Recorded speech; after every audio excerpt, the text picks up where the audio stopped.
Okay, showing the room.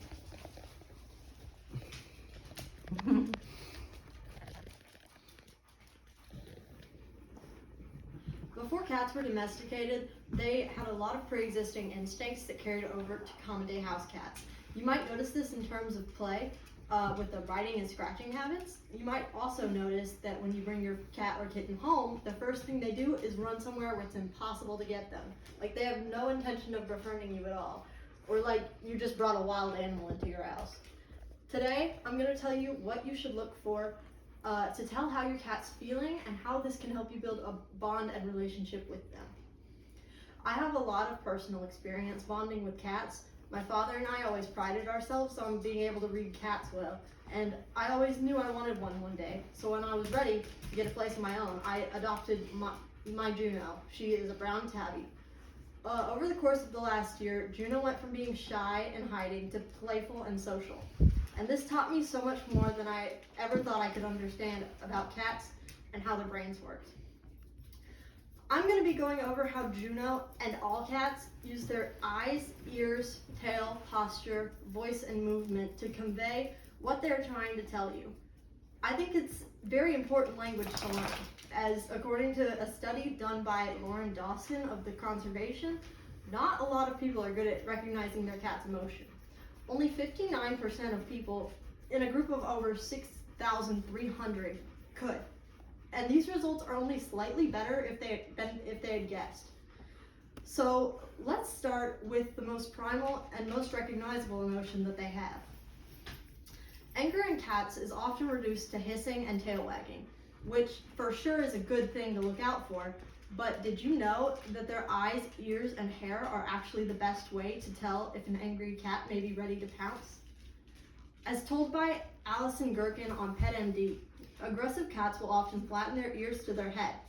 This phenomenon has been dubbed airplane ears online, which is cute, but this is also a direct sign of stress.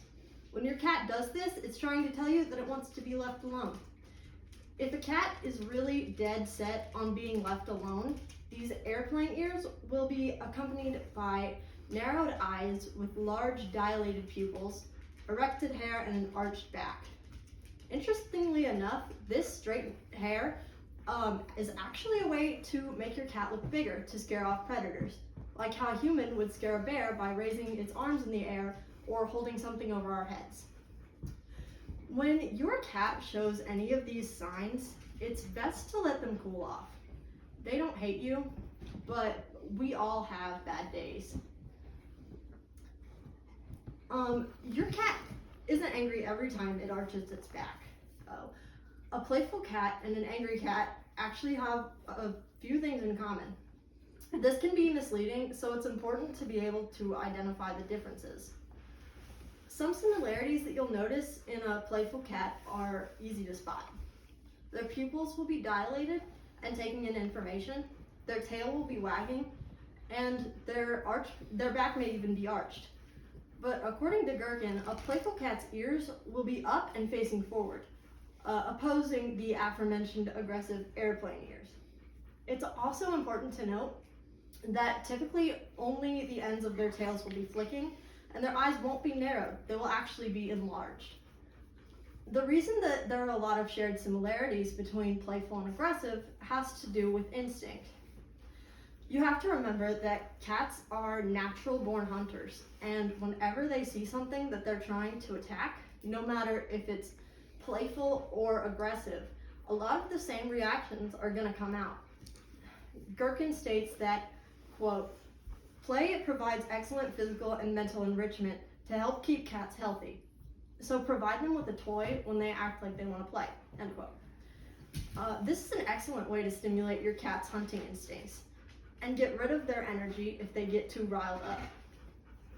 Now that we've discussed when a cat wants to be left alone and when a cat wants to play with you, we should move on to what everybody wants their cat to be, which is happy.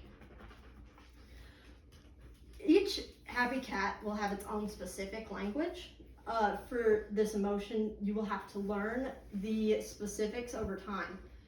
For instance, my Juno will run up and meow at me with her full chest, but there are a few telltale signs.